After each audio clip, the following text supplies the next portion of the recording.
Parlons un peu des applications. Donc, j'ai cet exercice en fait où f défini de x vers y est une application, a est une partie de x. En fait, que fait f moins 1 de f de a? Ou bien, que fait f de f moins 1 de a? C'est ça la question. Voici une représentation schématique.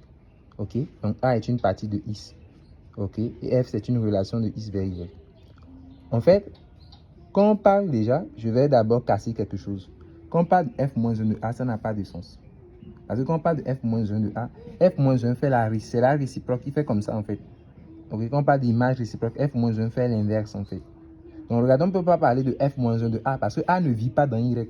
On doit parler de f moins 1 d'une partie de y. Donc on ne peut pas parler de f moins 1 de a alors que a est dans x. Ça n'a pas de sens.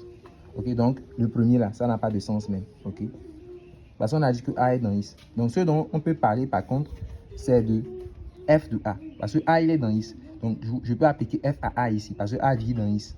Ouais. Donc f de a va donner, alors f de a va donner une partie peut-être b de y. Ok, donc f de a, disons que f de a on note ça b.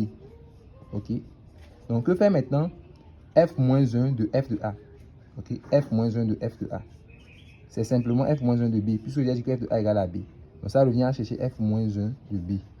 Vous voyez, donc en gros c'est comme si je cherche l'image réciproque de b. Donc f moins 1 va appliquer b sur quoi? Est-ce qu'il va l'appliquer sur a forcément? Est-ce que f moins 1 de b va être a? En fait la réponse est pas forcément. Pourquoi? En fait f moins 1 de b, ok, ne va pas forcément retourner sur a. Parce qu'il se pourrait qu'il y ait des éléments ici. Il se pourrait qu'il y ait des éléments là-bas dont l'image est aussi dans b. Est-ce que vous voyez? Donc je donne un exemple pour illustrer la situation. Je prends cette application qui renvoie 1 et 2 sur A. Ok, je l'appelle F encore.